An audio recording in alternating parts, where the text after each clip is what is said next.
Hello दोस्तों। आज हम जो डिस्कस करने वाले हैं, आज का टॉपिक है फाइलेरियासिस। आप देखते होंगे कि बहुत लोग का पैर फूल जाता है, मोटा हो जाता है, सूजन हो जाता है। किसी किसी के पैर में सूजन के बाद आप देखते होंगे कि उसमें घाव हो जाता है। तो आज हम लोग इसी टॉपिक को समझेंगे कि आखिर फाइलेरियासिस क्यों होता है, उसका बेसिस क्या है, कैसे मच्छर के काटने से कैसे पैर फूल जाता है। तो ये सारे हम लोग पॉइंट को डिस्कस करेंगे। तो आप वीडियो में अंत तक बने रहिए और आप चीज़ों को देखेंगे, बहुत ईजिली समझ पाएंगे। तो चलिए, आज का टॉपिक है filariasis, things with scientific reason में। और मैं हूं डॉक्टर संतोष कुमार पंडित। तो सबसे पहले हम लोग जानते हैं कि फाइलेरियासिस किससे होता है। तो फाइलेरियासिस जो होते हैं वो वेक्टर बॉर्न पैरासाइटिक डिजीज है। इसका क्या मतलब है, वेक्टर बॉर्न पैरासाइटिक डिजीज? देखिए, इसमें एक वेक्टर है, मतलब उसको कोई कैरी करके ले जा रहा है कहीं पे। तो वेक्टर कौन है? वेक्टर है आपका मॉस्किटो।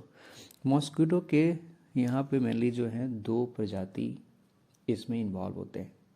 एक होता है क्यूलेक्स, दूसरा होता है मानसोनिया। तो क्यूलेक्स जो होते हैं मच्छर, वो मच्छर आपके पॉल्यूटेड वाटर में पाया जाता है। जहाँ गंदी पानी होगा, बहुत दिन से इकट्ठा पानी है, वहाँ पे वो ग्रो करता है और वहीं पे वो अंडा देता है, वहीं पे वो पनपता है। दूसरा मानसोनिया वाला जो है वो एक्वेटिक वाटर में पाया जाता है, यानी क्लीन वाटर में, मान के चलिए साफ सुथरा जगह पानी में पाया जाता है, लेकिन होते दोनों पानी में। अब है, अगर आपको क्यूलेक्स वाला मच्छर काट लिया तो उससे होगा बैनक्रॉप्टसियन फाइलेरियासिस। लेकिन अगर मानसोनिया वाला काटता है तो आपको ब्रूजियंस फाइलेरियासिस होगा।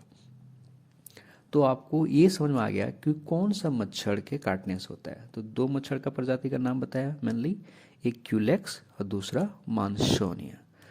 अब हम लोग समझते हैं कि ठीक है, मच्छर ने काट लिया, तो काटने के बाद मच्छर तो ऐसे ही बहुत सारा काटता है, तो क्या हो जाएगा? नहीं, उस मच्छर में ये पैरासाइट लोडेड होना चाहिए। ये पैरासाइट जो है, अब पैरासाइट जिसका नाम अभी हम बताएंगे, वो उसमें पाए जाना चाहिए। तो आप चलिए बताते हैं कौन कौन सा पैरासाइट है। तो पहला जो पैरासाइट है वो है पुचरेरिया बैनक्रॉप्टी।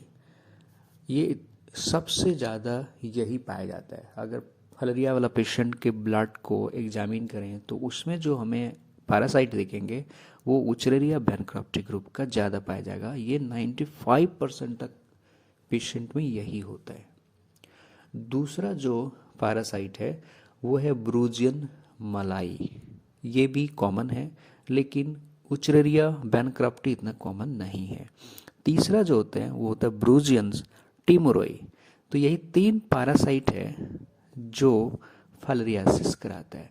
तो आपको फाइलेरियासिस के बारे में दो चीज़ क्लियर हो गया हुआ कि मच्छर के काटने से, यानी मॉस्किटो के बाइट करने से आपको जो पैरासाइट ह्यूमन के अंदर गया, वो पैरासाइट आपका वोचरेरिया बैनक्रॉप्टी और ब्रूजियन मेलाई, ब्रूजियन टिमुरोई है। यह जो पैरासाइट गया, यही पैरासाइट आगे चल के फाइलेरियासिस कराएगा। अब हम लोग समझते हैं कि ठीक है, मच्छर ने काट लिया, मच्छर का नाम पता चल गया, उसके द्वारा जो गया पैरासाइट, पैरासाइट का नाम पता चल गया आपको। अब ये कैसे फाइलेरियासिस कराता है, ठीक है, चलिए तो हम लोग उसको समझने का कोशिश करते हैं। तो सबसे पहले जो मॉस्किटो के दो जो आपको मैंने स्पीशीज बताया था, एक क्यूलेक्स, दूसरा मानसोनिया। हम क्यूलेक्स को ही लेके चलते हैं कि वह मच्छर जो क्यूलेक्स था उसमें पैरासाइट पाया जा रहा था जो फाइलेरियासिस कराता है, बुचेरिया पाया जा रहा था, बुचेरिया बैनक्रॉप्टी।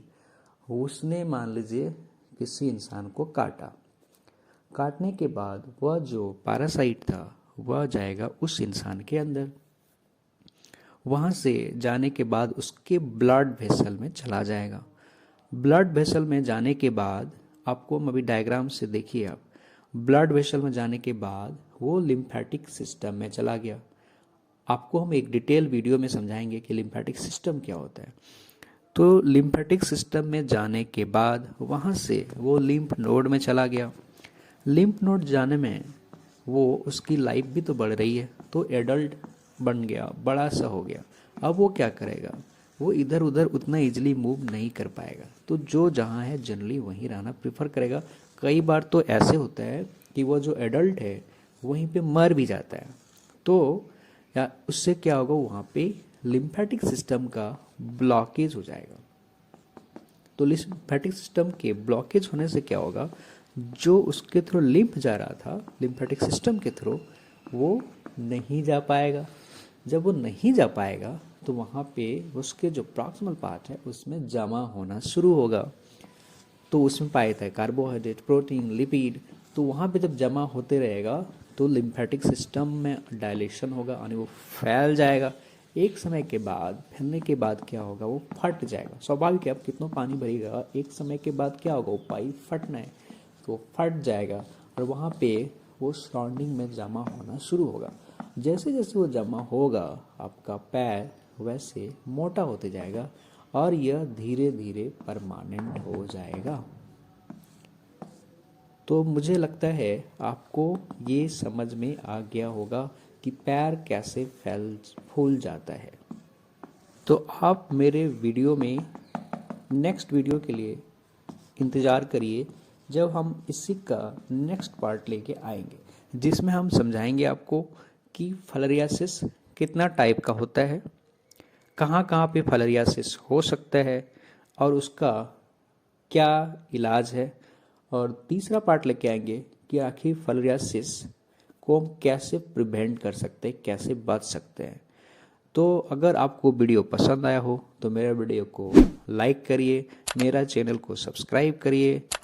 तब तक के लिए बाय बाय।